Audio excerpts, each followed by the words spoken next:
نشہ عام ہو چکا ہے. پہلے صرف شراب پی جاتی تھی، اب نہ جانے کس کس طرح کے نشے سماج میں عام ہو چکے. دنیا جن نشوں سے واقف نہیں تھی، آج ہمارے سماج میں وہ نشے عام ہوتے جا رہے.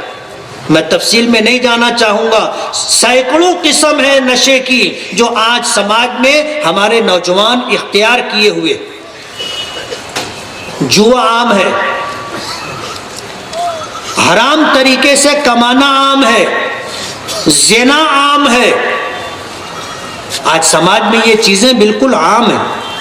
میں نے اسی مقام پر پیچھے اصلاح معاشرہ کے جلسے میں ایک بات کہی تھی. بعض لوگوں نے بار بار فون کر کے مجھ سے اس کی تصدیق چاہی. میں نے اس وقت یہ جملہ کہا تھا کہ زنا قرض ہے، زنا قرض ہے. اگر آپ نے اس کا ارتکاب کیا تو یہ قرضہ آپ کے خاندان کی، گھر کی خواتین ادا کریں گے. اللہ اکبر. کسی کی بہن بیٹی کو بے آبرو کرنا، یہ وہ قرض ہے جسے آپ کی بہن بیٹی چکائے گی. بہت سارے نوجوانوں نے میرے اس بات کو سن کر کے فون پر مجھ سے گفتگو کی. کبھی انہوں نے لا علمی میں اور نفس اور شیطان سے مغلوب ہو کر کے اس بات کا ارتکاب کیا، ان کے دل پر یہ بات لگی اور انہوں نے اس بات کا احساس کیا. مجھ سے پوچھا کہ یہ حدیث ہے؟ میں نے کہا کہ ہاں یہ حدیث ہے. اللہ کے رسول صلی اللہ علیہ وسلم نے فرمایا کہ عفوا نساء المسلمین تعف نساؤکم، کہ ایمان والوں کی بہن بیٹیوں کو بے آبرو مت کرو، ان کو پاک دامن رکھو، تمہارے گھر کی عورتیں پاک دامن رہیں گی. حضرت امام شافعی رحمۃ اللہ علیہ نے اس حدیث کا یہ مفہوم بیان کیا ہے کہ زنا قرض ہے. اگر مسلمانوں کی بہن بیٹی کو آپ نے بے آبرو کیا تو یہ سمجھ لو کہ تمہارے گھر کی خواتین بھی پاک دامن نہیں رہیں گی.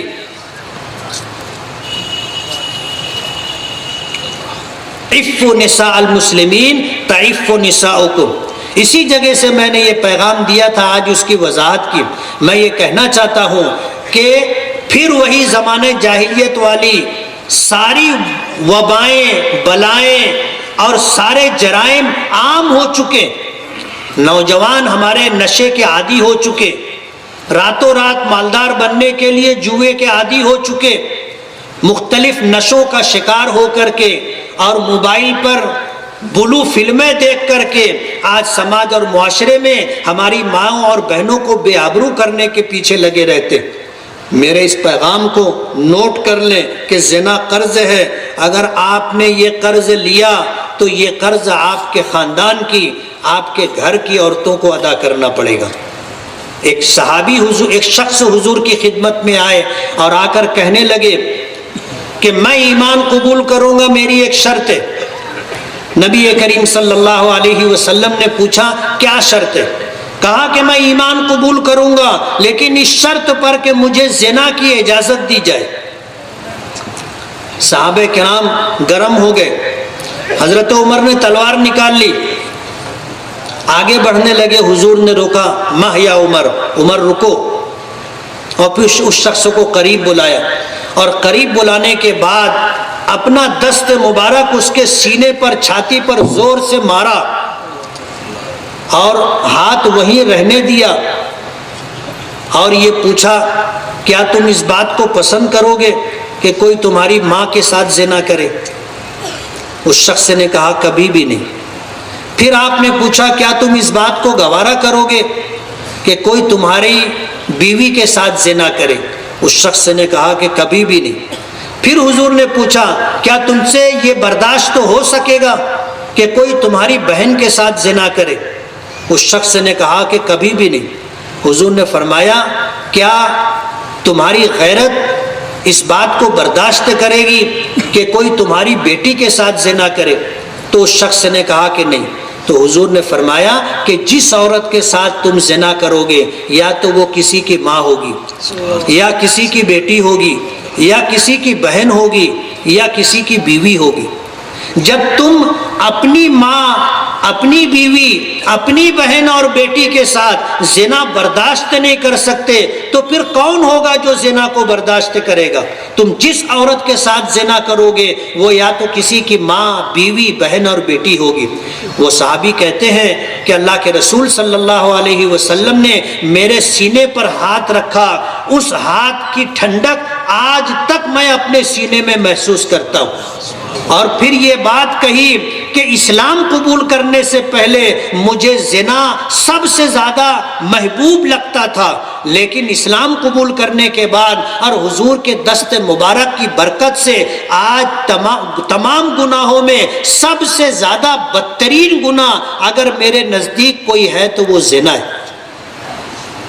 نبی کریم صلی اللہ علیہ وسلم کی جوانی ہمیں یہ پیغام دیتی، ہمیں جوانی میں کتنی طاقت ہے ہم میں کہ ہر شخص کو پتہ ہے۔ میرا ایک ساتھی ہے، میں نے اس کی 2 بیویاں ہیں، تو میں نے اس سے پوچھا تھا کہ یار تو نے دوسری شادی کیوں کی؟ تو اس نے کہا کہ ایک کم پڑتی تھی۔ میں نے کہا اب دوسری کر لیا تو؟ بولے اب 2 زیادہ ہو گئی۔ اور یہ صرف اس کا ہی نہیں، ہر ہندوستانی کا مسئلہ ہے، برا مت ماننا۔ ہر ہندوستانی کے لیے تقریباً یہی بات ہے۔ دنیا بھر کے مردوں کا سروے کیا گیا، اس سروے میں یہ بات ہے کہ ہندوستانیوں کو جو طاقت ملی ہے اس اعتبار سے ان کے لیے ایک بیوی کافی ہے۔ اور میری بات سے وہ لوگ اتفاق کریں گے جن کی 2 بیوی ہے۔ 2 بیوی کرنا منع نہیں ہے، 3 اور 4 تک کی شریعت نے اجازت دی ہے، لیکن اس کے لیے شرطیں۔ سب سے پہلی شرط جو ہے عدل اور انصاف ہے۔ عدل اور انصاف کہ اگر تم اپنی 2 بیویوں کے ساتھ یا 2 سے زائد بیویوں کے ساتھ پورا انصاف کر سکو گے تو تم دوسرا، تیسرا، چوتھا نکاح کرو، اور اگر انصاف نہ کر سکو تو پھر دوسرا، تیسرا نکاح مت کرو۔ اور قرآن کریم میں علماء کرام بیٹھے ہیں، ان کی موجودگی میں ان کے حوصلے کے ساتھ قرآن کریم کی وہ آیت میں سناؤں گا، وَلَن تَسْتَطِيعُوا أَن تَعْدِلُوا بَيْنَ النِّسَاءِ وَلَوْ حَرَصْتُمْ۔ اللہ پاک فرماتے ہیں کہ تم اپنی عورتوں کے درمیان انصاف کر سکو گے ایسا تمہارے لیے بہت مشکل ہے۔ وَلَن تَسْتَطِيعُوا، تم اس کی ہرگز استطاعت نہیں رکھتے۔ عربی زبان کا لفظ ہے، عربی جاننے والے اس بات کو سمجھتے ہوں گے۔ سرکار دو عالم صلی اللہ علیہ وسلم نے 1 سے زائد نکاح فرمایا ہے اور ہماری شریعت نے اس کی اجازت دی ہے۔ اس لیے دوسرا نکاح کرنے والے، تیسرا اور چوتھا نکاح کرنے والوں کو ہم اپنی گفتگو کا موضوع نہ بنائیں۔ آج سماج میں ایسا ہو گیا کہ اگر کوئی زنا کرتا ہے اس کو اتنا برا نہیں سمجھا جاتا، لیکن اگر کسی نے ضرورت کی وجہ سے دوسرا نکاح کر لیا تو ہر جگہ موضوع بحث رہتا ہے۔ اچھے لوگوں کا پیٹ وزندار ہو جاتا، اور پھر کوئی آتا ہے تو پوچھتے معلوم ہے وہ شکیل بھائی ہے نا، شکیل کیسٹ والے نہیں ہے، میں نے تو ایک نام یوں ہی لے لیا۔ پھر ہم مسلمانوں کا یہ موضوع بن جاتا ہے کہ اگر کسی نے دوسرا نکاح کیا اس کی اپنی کیا ضرورت اور مجبوری ہے اس کو معلوم، لیکن سماج میں کیا عوام اور کیا خواص سب کا یہ موضوع بن جاتا ہے کہ لوگ گفتگو شروع کر دیتے۔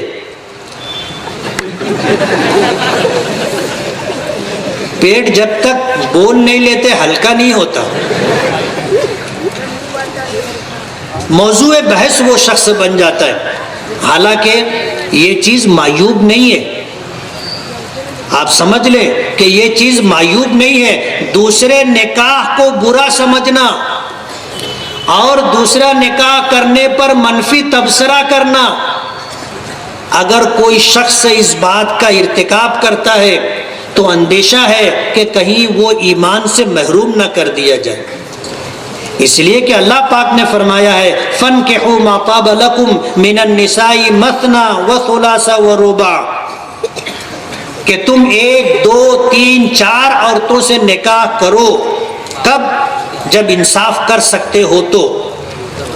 اور خود ہمارے آقا نے ایک سے زیادہ نکاح فرمایا ہے، اس لیے ایک سے زیادہ نکاح کرنے والوں کو اپنے منفی تبصروں کا عنوان نہیں بنانا چاہیے.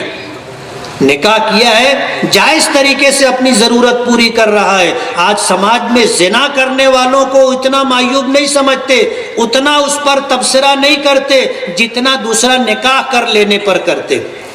میری اس گفتگو سے یہ مت سمجھنا کہ میں نے کر لیا ہے.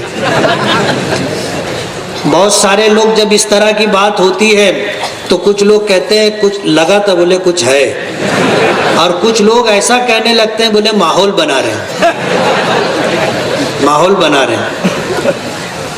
میں یہ کہنا چاہتا ہوں ہمارے نوجوان دوستوں سے کہ آج سماج میں وہ ساری برائیاں جو کبھی زمانہ جاہلیت میں تھیں آج عام ہو چکی. ہمیں بھی اپنی جوانی مثالی جوانی بنانا چاہیے، بے داغ جوانی رکھنا چاہیے. پاک دامنی بہت مقبول صفت ہے اللہ کے نزدیک. اپنے گھر کا ماحول ایسا بنائیں، اپنی بچیوں کی، اپنی بہنوں کی، اپنے خاندان اور گھر کی خواتین کی عزت و حرمت اور عصمت کی حفاظت ہماری سب سے بڑی ذمہ داری ہے. سماج کے افراد کو اس بات کی طرف توجہ دینا چاہیے. ہم اپنی ماؤں سے، بہنوں سے اور اپنی بیٹیوں سے یہ درخواست کرنا چاہیں گے کہ سب سے پہلے وہ پردے کا اہتمام کریں، اس لیے کہ بے پردگی کی وجہ سے جب کوئی اجنبی شخص کسی عورت کو دیکھتا ہے اور یہ نظر جو ہوتی ہے یہی سب سے پہلا سبب ہوتا ہے جو ایک اجنبی مرد اور عورت کے درمیان تعلق کی بنیاد بنتا ہے. اللہ کے رسول صلی اللہ علیہ وسلم کا ارشاد مبارک ہے کہ نگاہ شیطان کے تیروں میں سے ایک تیر ہے، یہیں سے شروعات ہوتی ہے. اگر آپ نے کسی عورت کو، خاتون کو دیکھا نہیں ہے تو کبھی کوئی اس کے تعلق سے برائی آپ کے دل میں نہیں آئے گی، لیکن جب آدمی دیکھتا ہے پھر یہاں سے ابتدا ہوتی ہے. تو میں اپنی ماؤں اور بہنوں سے کہنا چاہوں گا کہ ہم پردہ کریں، پردے کو عام کریں. اپنے گھر میں بچیوں کو جب وہ 10 سال کی عمر کو ہو جائیں تو ان سے پردہ کروائیں. یہ شریعت کا حکم ہے، اس لیے کہ شریعت نے بچہ ہو یا بچی ہو اس بات کا حکم دیا کہ 7 سال کی عمر ہو تو اس کو نماز پڑھنے کی تاکید کی جائے، اور جب 10 سال کی عمر ہو جائے تو نماز نہ پڑھنے پر سختی کی جائے. اور یہ بھی فرمایا کہ سگے بھائی بہن جب اس عمر کو پہنچ جائے کہ 10 سال کی عمر ہو گئی ہے بھائی کی اور بہن کی تو ان کا بستر الگ کر دیا جائے. 10 سال کی عمر ہو جانے پر سگے بھائی بہن کو بھی ایک ساتھ سونے کی شریعت اجازت نہیں دیتی. یہ وہ سارے احکامات ہیں جس پر عمل کرنا پاک دامنی تک انسان کو پہنچاتا ہے. اس لیے اس بات کو توجہ کے ساتھ پیش نظر رکھنا چاہیے کہ سماج اور معاشرے کو برائیوں سے پاک کرنے کے لیے ہمارے نوجوانوں کو آگے آنا ہوگا. ہمارے یہ نوجوان آگے آئیں گے تو ہی زمانے کا رخ بدل سکیں گے. جو عمر دراز ہو چکے ہیں اب ان میں ہمت اور حوصلہ باقی نہیں رہا. ہمارے نوجوانوں کو اللہ نے یہ ہمت اور حوصلہ دیا ہے کہ اپنی ذات سے ابتدا کریں، اپنی ذات سے ابتدا کریں کہ اچھائی کی، بھلائی کی شروعات ہم خود کریں اور اپنے دوستوں میں ایسا ماحول بنائیں کہ دوستوں میں ماحول بنائیں اور ماحول بنا کر کے ہم اس چیز کو عام کریں کہ ہمارا سماج اور معاشرہ نشے سے، ہمارا سماج اور معاشرہ شراب سے، ہمارا سماج زنا سے، جوئے سے اور اس طرح دیگر گناہوں سے پاک ہو سکے. سیرت کا یہ پیغام ہے. کسی نے پرچی بھیجی ہے کہ جنت میں جانے حضرت کی پہلی بیوی قیامت کے دن ساتھ رہے گی اور دوسری نہیں. اس بات کی کیا حقیقت ہے؟ یہ بات غلط ہے. جنت میں جتنی بیویاں ہوں گی سب اپنے شوہر کے ساتھ رہیں گی. تمام بیویاں، کسی نے اگر 2 نکاح کیا ہے تو دونوں بیویاں جنت میں اس کے ساتھ رہیں گی. حضور کی 11 بیویاں تھیں، 11 کی 11 حضور کے ساتھ جنت میں رہیں گی. اس کے علاوہ اللہ پاک مزید اعزازات عطا کرے گا. اس لیے یہ بات کہ پہلی بیوی جنت میں ساتھ رہے گی دوسری نہیں رہے گی، پھر وہ کس کے ساتھ رہے گی؟ اس لیے یہ غلط بات ہے۔ جتنی بیویاں ہیں ساتھ میں رہیں گی۔ علماء نے لکھا ہے کہ اگر کسی عورت کے ایک سے زائد نکاح ہوئے، جو سوال آپ کی طرف سے نہیں آیا میں آپ کو بتا دوں، کوئی ایسی عورت تھی کہ اس کو پہلے شوہر نے طلاق دے دی، اس نے دوسرے سے نکاح کیا، یا پہلے شوہر کا انتقال ہو گیا وہ دوسرے کسی شخص کے نکاح میں آ گئی، تو اب یہ کس کے ساتھ رہے گی؟ اللہ پاک اس خاتون کو اختیار دیں گے کہ جنت میں جائے گی تو اس کو اختیار دیں گے کہ یہ جنت میں اپنے مرحوم شوہر کے ساتھ، جس کے ساتھ پہلے نکاح میں تھی، اس کے ساتھ رہنا چاہے تو اس کے ساتھ رہے، یا بعد والے شوہر کے ساتھ رہنا چاہے تو رہے، اللہ اسے یہ اختیار دے گا۔ سبحان اللہ۔ اب ظاہر بات ہے جو اپنی بیوی کے حق میں زیادہ بہتر ہوگا، بیوی اس کے حق میں فیصلہ کرے گی۔ یہ وہ حکم ہے جس کے در پردہ، جس کے پیچھے یہ پیغام بھی ہے کہ ہمیں اپنی بیویوں کے ساتھ اچھا سلوک کرنا چاہیے۔ نبی کریم صلی اللہ علیہ وسلم نے فرمایا خیرکم لأہلی وانا خیرکم لأہلی، کہ تم میں سب سے بہتر شخص وہ ہے جو اپنی بیوی کے ساتھ، اپنے گھر والوں کے ساتھ بہتر سلوک کرتا ہوں، اور میں تم میں سب سے بہتر ہوں، میں اپنے گھر والوں کے ساتھ تم میں سب سے زیادہ بہتر سلوک کرتا ہوں۔ جو لوگ اپنی بیویوں کو مارتے ہیں، وہ ہمارے نوجوان جو معمولی بات پر بیوی کو گالیاں دیتے ہیں، بیوی کو مارتے ہیں، طلاق دینے کی دھمکی دیتے ہیں، وہ سیرت کے اس گوشے سے اور حضور کی سیرت کے اس حصے سے اور آپ کی حدیث سے یہ سبق لے کہ اللہ پاک نے اس صنف نازک کو تمہارا ماتحت بنایا اور تمہیں قوام کی حیثیت دی ہے، تم کما کر کے لاتے ہو، بیوی کا بچوں کا خرچ پورا کرتے ہو، بیوی تمہاری خدمت کرتی ہے، تمہاری اطاعت کرتی ہے، تمہاری فرما برداری کرتی ہے، جو اس کی ذمہ داری نہیں ہے وہ ذمہ داری پوری کرتی ہے، تمہیں کھانا پکا کر کے کھلاتی ہے، تمہارے کپڑے دھوتی ہے، تمہارے گھر کی صاف صفائی کرتی ہے، تمہارے بچوں کو دودھ پلاتی ہے، ان کی تربیت اور تعلیم کی فکر کرتی ہے، یہ اضافی طور پر خدمت کرتی ہے۔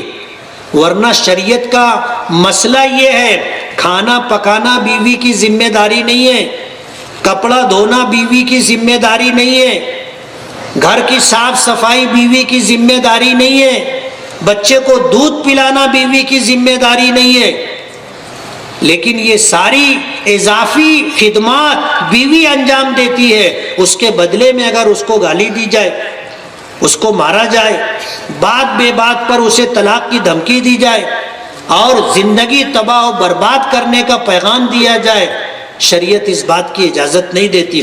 ہمارے آقا جناب رسول اللہ صلی اللہ علیہ وسلم کا ارشاد مبارک ہے کہ کتنا ظالم ہے وہ شخص اور کتنا دنی الفطرت اور کمینہ ہے وہ شخص جو دن میں بیوی کو مارے اور رات میں اپنی ضرورت پوری کرے۔ حضور کی حدیث ہے جس کا ترجمہ میں نے آپ کو سنایا۔ اللہ کے رسول صلی اللہ علیہ وسلم نے ایسے لوگوں کو جو بیوی کو گالیاں دیتے ہوں، جو بیوی کے ماں باپ کو گالیاں دیتے ہوں، جو بیوی کو تانے دیتے ہوں اور جو بیوی کو مارتے ہوں اور طلاق کی دھمکی دیتے ہوں اور بے گھر کر دینے کا پیغام دیتے ہوں، ایسے لوگوں کو اپنے بارے میں سوچ لینا چاہیے کہ ان کے بارے میں نبی کریم صلی اللہ علیہ وسلم نے کیسے الفاظ استعمال کیے۔ اس لیے ہمیں اپنے گھر والوں کے ساتھ بہترین سلوک کرنا چاہیے۔ میں اپنے نوجوانوں سے یہ کہنا اور بتانا چاہوں گا کہ جس خاتون کو طلاق دے دی جاتی ہے ان میں سے 90% خواتین ایسی ہوتی ہیں جن کا مستقبل تاریک ہو جاتا ہے، جن کے آگے کی زندگی تباہ و برباد ہو جاتی ہے۔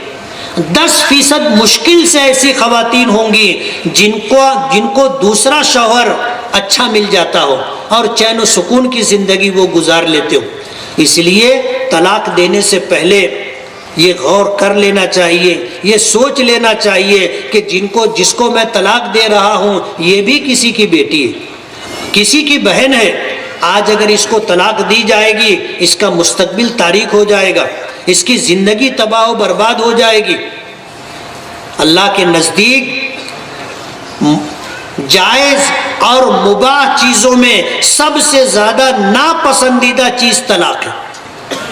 ابغض المباحات عند اللہ الطلاق، اللہ کے نزدیک مباح چیزوں میں سب سے زیادہ مبغوض اور سب سے زیادہ ناپسندیدہ چیز اگر کوئی ہے تو وہ طلاق ہے۔ اور اپنی بیوی کے ساتھ، اپنے بچوں کے ساتھ، اپنے ماں باپ کے ساتھ حسن سلوک کرنا روزی میں خیر و برکت کا سبب ہے، گھر میں خیر و برکت کا سبب ہے۔ میں اپنے نوجوانوں سے یہ کہنا چاہوں گا، ہمارا شہر اس عنوان کو لے کر کے پورے مہاراشٹر میں بدنام ہے کہ مالیگاؤں میں بہت طلاق کی شرح اور شہروں کے مقابلے میں زیادہ ہے۔ یہ گمان لوگوں کا بدل جانا چاہیے۔ ہمارے نوجوانوں کو یہ سمجھ لینا چاہیے، شادی سے پہلے جتنی تحقیق کرنی ہے، چھان پھٹک کرنا ہے کر لے، اور پھر اس کے بعد زندگی نبھائیں، زندگی نبھائیں، بیوی کو نبھائیں۔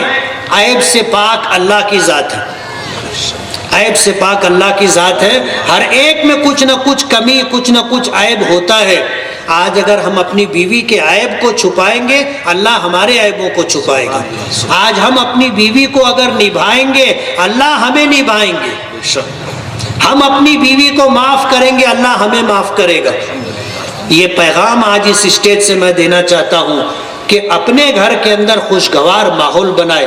ہماری مائیں اور بہنیں اس بات کو لے کر کے بہت دکھی ہیں کہ ان کی بیٹیوں کو اور ان کے گھر میں گھر کی خاندان کی بچیوں کو معمولی معمولی بات پر طلاق دے دی جاتی ہے، پھر اس عورت کی، اس بچی کی زندگی تباہ و برباد ہو جاتی ہے۔ میں آپ سے پوچھنا چاہوں گا، اگر تم نے کسی کی زندگی برباد کی ہے تو تم شاد اور آباد رہ سکو گے؟ بالکل نہیں۔ دنیا ہے، جیسا بو ویسا کاٹو۔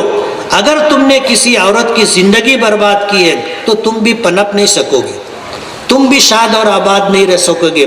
طلاق کا قدم اٹھانے سے پہلے تھوڑی دیر کے لیے سوچ لے۔ اور کسی شاعر نے کہا ہے نا کہ ترک تعلقات کو ایک لمحہ چاہیے۔ ایاز صاحب کو سنانا چاہوں گا میں، ترک تعلقات کو ایک لمحہ چاہیے لیکن تمام عمر مجھے سوچنا پڑا۔ ایک جملے سے رشتہ ختم ہو جاتا ہے، لیکن یہ اتنا سخت قدم ہے کہ اس پر سوچ اور بچار میں پوری زندگی بھی گزر جائے تو کم ہے۔ ترک تعلقات کو ایک لمحہ چاہیے لیکن تمام عمر مجھے سوچنا پڑا۔ تم نبھا لو، اللہ کل قیامت کے دن میدان محشر میں ہم کو نبھا لیں گے۔ وآخر دعوانا ان الحمدللہ رب العالمین۔ ایک پرچی آئی ہے مسجد